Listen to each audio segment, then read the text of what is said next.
Oi, oitavo ano! Que saudade de vocês, hein? Titia tá com muita saudade. Eu queria saber se vocês estão bem, se os familiares estão bem, se tá tudo joinha. Eu aqui, ó, comigo, minha família, tá tudo bem, tá? Bom, vamos continuar aqui dando prosseguimento à apostila. Vamos agora pro módulo 9. Desculpa, módulo 10. 9 já foi, aí depois teve revisão, né, que vai estar lá gravadinha, e agora a gente vai pro módulo 10, tá bom? Pega aí a apostila pra gente começar, acompanhar juntinho, aí você e eu. Vamos? Então vamos lá. Eu tô com ela aberta aqui na minha frente e eu vou lendo e vou explicando, tá bom? Bom, a gente agora vai entrar em elementos da comunicação. São funções da linguagem. A linguagem, né, a linguagem verbal, ela tem algumas funções. Você a usa para determinados objetivos, tá bom? Então vamos lá. A gente vai ter que ver os elementos dessa comunicação e a gente tem as funções que são emotiva, apelativa, referencial, fática e metalinguística. A gente vai ver cada uma devagarinho para você aprender. Para começar aqui, deixa eu ver qual é a página aqui que a gente está, para vocês não se perderem. 139, tá? Tá assim, para começar, diz assim: ao longo do tempo, o ser humano criou diferentes formas de comunicação, das pinturas nas cavernas, passando pela imprensa de Gutenberg até chegar à era digital com a internet. Percebemos uma intensa necessidade de registrar e transmitir o que a gente conhece. Aqui a gente vai estudar os elementos da comunicação e algumas funções da linguagem, a fim de compreender situações e fenômenos capazes de tornar a interação entre os seres humanos um evento fascinante. Então vamos lá. Elementos da comunicação, tá? Vamos ver aqui. Ó, tem um esqueminha aqui, vocês estão olhando aí no livro? No livro não, na apostila. Olha, para poder entender o que eu estou falando e visualizar, porque depois também vocês podem recorrer ao livro, né? Que às vezes pode ser mais fácil do que rever todo um vídeo para ver onde é que você queria ver aquilo, aquele assunto ali, aquele ponto que a tia explicou. Tem no livro, aí você lembra da minha explicação, tá bom? Vamos lá. Diz o seguinte, que a comunicação humana é realizada com base em um conjunto de elementos que, combinados, permitem estabelecer a interação entre duas ou mais pessoas. Quando há diálogo, tá, gente? Aqui a gente tem um esquema em que o processo da comunicação está efetivo, de acordo com Roman Jacobson, tá? Ele ficou muito conhecido por esquematizar essa questão da linguagem, tá? Então vamos lá. Tem aqui um contexto. Não, primeiro tem o emissor e o receptor. Eu falo com essa pessoa ou com essas pessoas. Ou aqui tem muitas pessoas falando com muitas outras pessoas, tá? A verdade é que alguém manda uma mensagem, é o emissor. E aqui tem um receptor que recebe essa mensagem, tá? E vai ter uma hora que eles vão trocar de papéis. Esse que recebeu a mensagem, ele vai enviar uma mensagem. Nesse caso, ele vai passar a ser o emissor e quem está escutando ou lendo vai ser o receptor. Até aí foi fácil? Eu acho que é tranquilo, né? Bom, a gente tem um contexto entre esses dois, ou mais pessoas, né? Existe um contexto aí. Um contexto, por exemplo, eu dentro lá da sala de aula, imagina aquele contexto. Então, nesse contexto, a gente já sabe, a gente já tem já prévio conhecimento que ali existe uma professora ou um professor que vai passar algumas informações, tá? E vocês estão ali para ouvir. Então, dentro desse esquema, desse contexto, a gente já né? A gente já prevê aí o que que vai acontecer. E existe ali um determinado padrão de postura, né? A gente sabe que o professor normalmente está falando e os outros devem parar para escutar e etc. Existe um código, né? Um código a ser usado. Além desse contexto, existe um código. O código é a língua, tá? No caso ali, eu, enquanto professora de produção textual, eu falo em português, tá? Mas vocês sabem, né? A tia já contou para vocês que existe um outro contexto em que a tia vai falar em espanhol. porque eu vou usar essa outra língua. Quando eu sou professora de espanhol, eu uso a língua espanhola para poder ensinar o que eu quero, muitas vezes, tá? Então é isso, o código não precisa ser só o português, né? Lá na Alemanha, por exemplo, eu acredito que eles usam o alemão para ensinar matemática. Eu acredito nisso, tá bom? Pode não ser exatamente assim, né? Aqui, como a gente tem escola bilíngue que ensina português, português não, que ensina as outras disciplinas, exceto o português, muitas vezes fazem em inglês, né? Algumas escolas bilíngues de inglês, né? No caso. Mas é uma exceção à regra, né? Não é a nossa grande maioria. Então, isso pode acontecer lá também. Então, por isso que eu tô falando, talvez seja provável, né? Que o código usado lá seja o alemão na Alemanha. E em outro país, a sua língua, tá bom? Esse é o código. Depois desse emissor para esse receptor, existe uma mensagem. Mensagem é aquilo que você está querendo dizer, que você está querendo apresentar, alguma coisa que você quer passar para o outro, né? E o canal. Canal é o último, né? O canal é o meio. No caso aqui, o canal que a gente está se falando aqui, no caso eu falo para vocês, né? Está sendo a internet, um vídeo. Esse é o canal, é um canal que eu acho, na minha opinião, minha humilde opinião, que é muito eficaz, porque não tenho.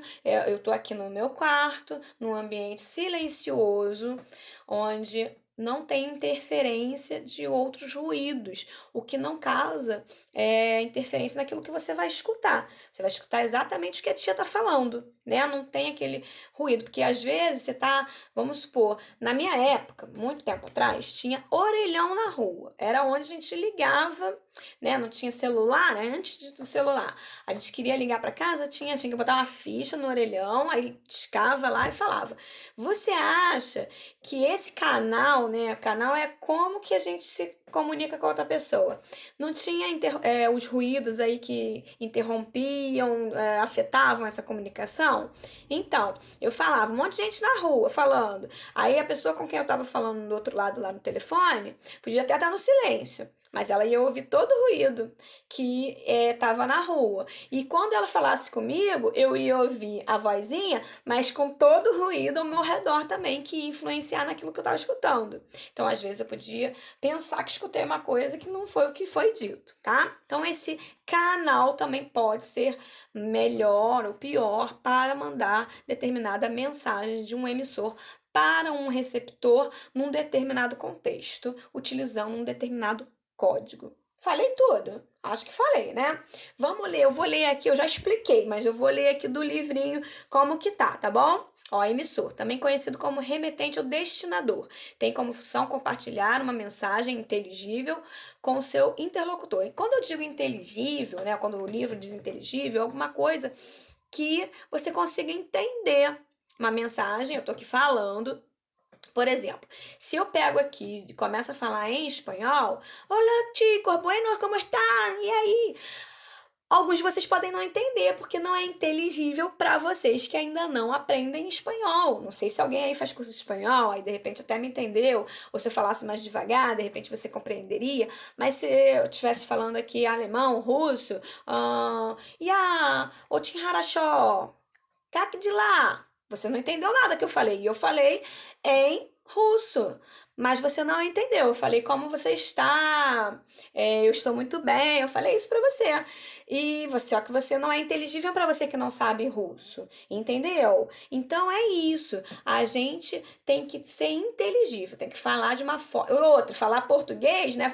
Falar embolando a língua. Não. Tem que falar direitinho para outra pessoa entender. Tá bom?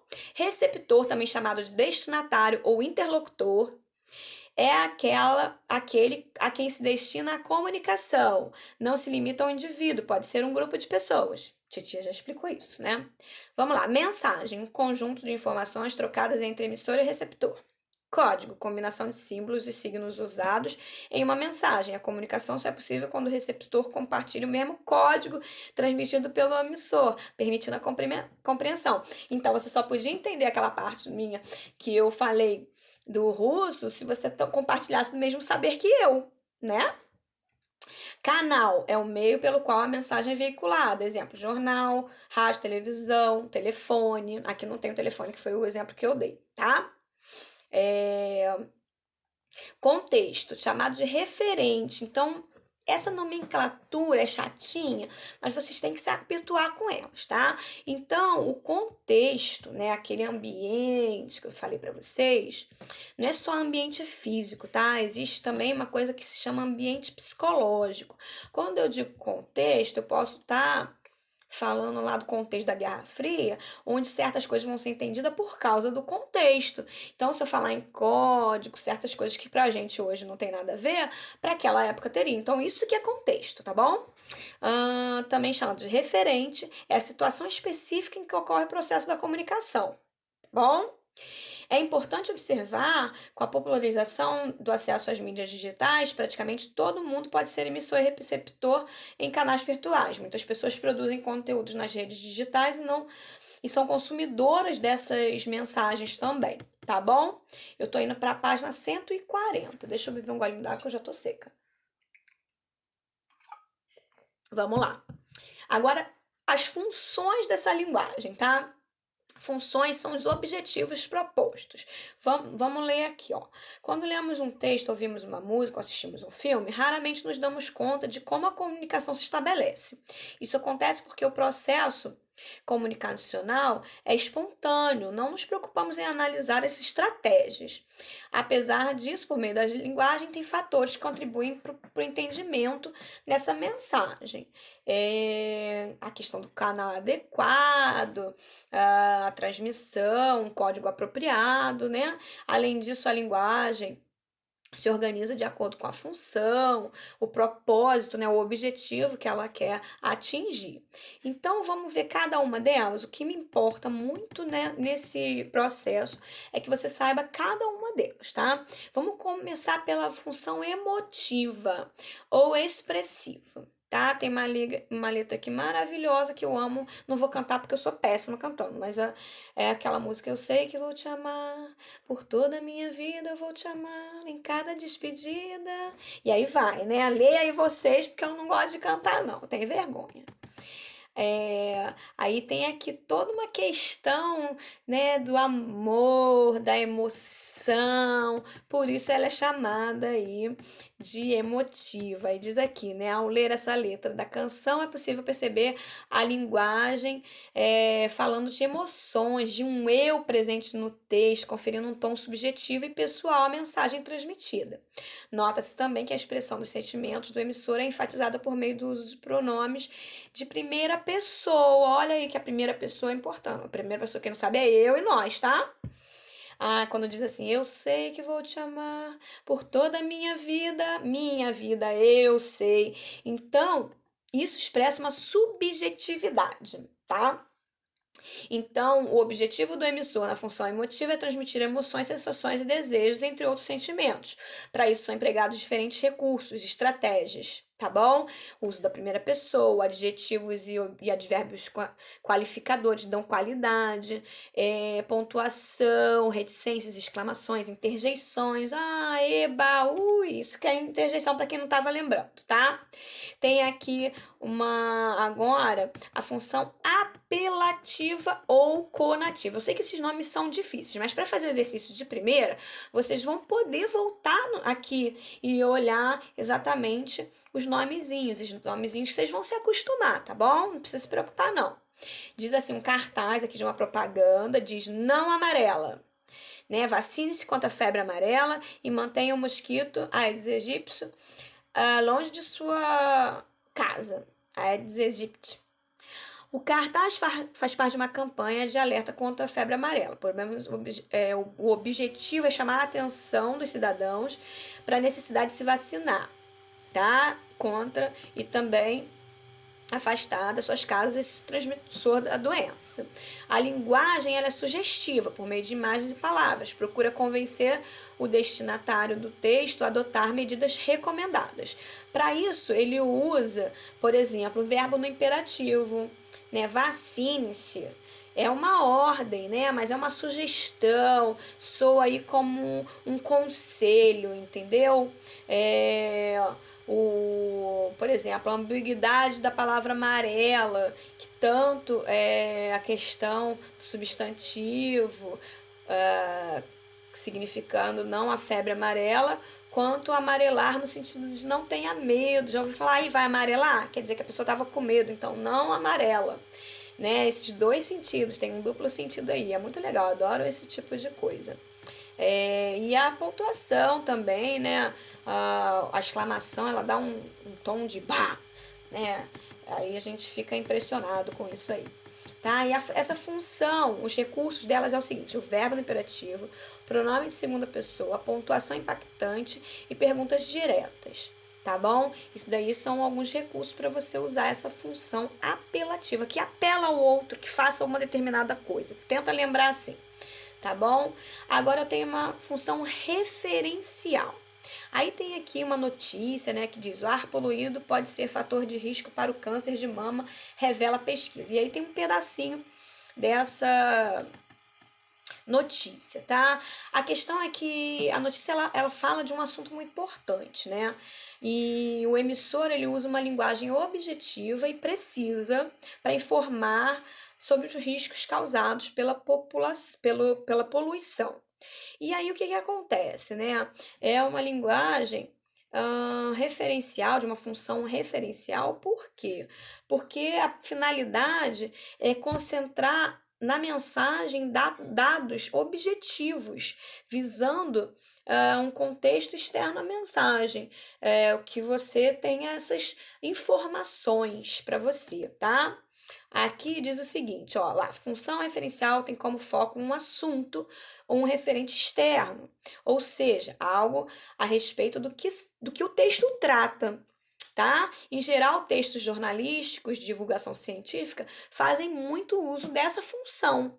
E quais são as características? Ó, linguagem impessoal, vocabulário preciso e objetivo, menos parcialidade, ou seja, imparcialidade, sentido denotativo. A gente não vai usar aí duplo significado para a gente dar uma notícia, né? Não dá. Bom, a gente tem aqui a função poética, tá? Esse eu vou ler, né? Cidadezinha qualquer. Casas entre bananeiras, mulheres entre laranjeiras, pomar, amor cantar. Um homem vai devagar, um cachorro vai devagar, um burro vai devagar, devagar as janelas olham. Eita vida besta, meu Deus. Então, é um poeminha do Carlos Drummond, tá? Grande, amo muito Carlos Drummond. Eu não sei se vocês já ouviram, mas existe um poema dele que é No meio do caminho tinha uma pedra. Tinha uma pedra no meio do caminho. É muito famoso esse poema da pedra no meio do caminho.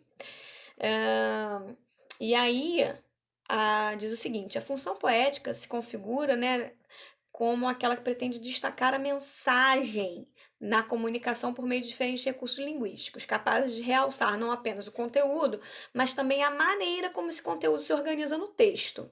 Então, a poética ela tem muito a ver com a organização desse texto, tá? O texto passa, assim, a ter uma qualidade estética, né? A forma. Então, as características são as seguintes: subjetividade, né? Poesia ela é bem subjetiva, não tem objetividade igual uma reportagem. A linguagem pode ser figurada, né? Conotativa, diferente da anterior que a gente viu. Então, a gente pode aí usar aquele sentido duplo e tal, um jogo de palavras e imagens, a expressividade linguística, né? Você expressa mesmo sentimentos e tal. Tá bom? Então, aí a gente tem essas características que vão ajudar vocês a reconhecerem essa determinada função da linguagem. Agora a gente vai passar para a função fática, tá? Tem uma conversa aqui.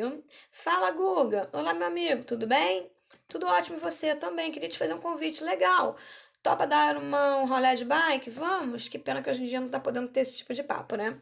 Ótimo, um abraço e tal. Então aqui a gente está percebendo que é um diálogo de duas pessoas ali. Nessa perspectiva, a função fática tá centrada no canal de comunicação e promove o contato entre os interlocutores, seja para iniciar um diálogo, para verificar se o receptor é capaz de se comunicar ou para prolongar a comunicação.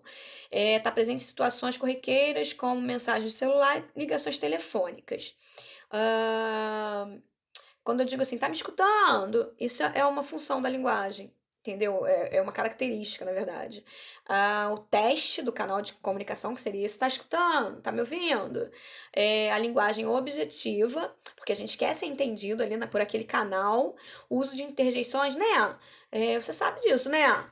Para eu saber que você tá interagindo comigo. Aí você fala, perguntas bem diretas e tal, tá bom? Aí a gente tem aqui a função metalinguística. O que seria essa função, né? Metalinguagem. Seria você explicar com a linguagem. Vamos lá. Tem uma poesia aqui. Gastei 1 hora pensando um verso, que pena não quer escrever. No entanto, ele está cá dentro, inquieto, vivo, ele está cá dentro e não quer sair. Mas a poesia deste momento inunda a minha vida inteira. De novo, Carlos Drummond de Andrade, mais uma vez, ele é maravilhoso. E aí a explicação está o seguinte aqui. A função metalinguística destaca como a língua funciona na comunicação, enfatizando a própria palavra, a linguagem, quer para explicá-la, quer para analisá-la. A função metalinguística pode ser observada em diferentes gêneros textuais, sendo o poema uma forma artística de reflexão sobre a linguagem. Os dicionários, por sua vez, trazem bons exemplos de metalinguagem, uma vez que usam palavras para explicar a própria palavra. Então, o dicionário é o melhor para vocês se lembrarem do que é metalinguagem, tá? É a linguagem explicando a própria linguagem, tá? Então, quais são as características? Destaca a própria língua, explica a linguagem utilizada, esclarece os elementos precisos da língua. Então, eu acho aí que ficou bem esclarecedor isso aí. Mas qualquer coisa vocês voltam, porque a gente, na correção, talvez agora pode estar parecendo um pouquinho confuso, mas conforme vocês fizerem os exercícios e a te explicar, eu acho que vai clareando a mente de vocês, tá bom? Mas tem que tentar fazer, tem que quebrar um pouquinho a cabeça, tudo bem? Combinado? Aí tem uma situação, problema aqui, uma história em quadrinho. Diz assim: fins do mundo. Confirmado, o meteoro destruirá o planeta ainda hoje. Futebol. Confira os jogos que movimentam a rodada de amanhã. E aí todo mundo tirando foto do cometa. E meteoro, desculpa, e aí uma moça, né, falando assim, minhas roupas no varal. Tipo assim, ela não tá nem aí com o fim do mundo, ela tá aí com as roupas no varal dela que serão, né, destruídas. Analise os elementos da comunicação que se encontram nessa história em quadrinhos. Depois disso, reflita com a turma, que não dá pra gente refletir com a turma, né, sobre o teor crítico construído nela. Eu meio que já falei, né, o pessoal não tá preocupado com o fim do mundo, um tirando foto e tal. Tipo, o mundo vai acabar e o pessoal preocupado em tirar foto, imagina. Então era mais ou menos pra gente ver essa questão das pessoas aí se preocupando com o próprio umbiguinho, né? Não é assim que funciona. Aí, os elementos essenciais da comunicação humana e as funções da linguagem foram estudadas nesse módulo, tá? Então você vai entender, vai compreender quando a linguagem é usada, quais são os objetivos do seu uso. É a partir daí que eu quero que vocês façam reflexão. Então, aplicando conhecimento, você vai ler um textinho, vai responder aqui as questões, tá? Que vai na página 147, vai até aqui a número 8 da página 148. Depois, desenvolvendo a habilidade, você vai ler mais e vai responder aquelas questões de múltipla escolha. Tudo bem? Hoje a aula foi longa, né? Desculpa, tá? Mas eu tinha que explicar direitinho, devagarinho para vocês. E depois, na correção, a titia vai tentar explicar bem direitinho para que vocês possam entender. É muito importante, tá em produção, mas eu sei que vai ajudar bastante também na questão aí de língua portuguesa. Beleza, amores? Uma beijoca e boa semana.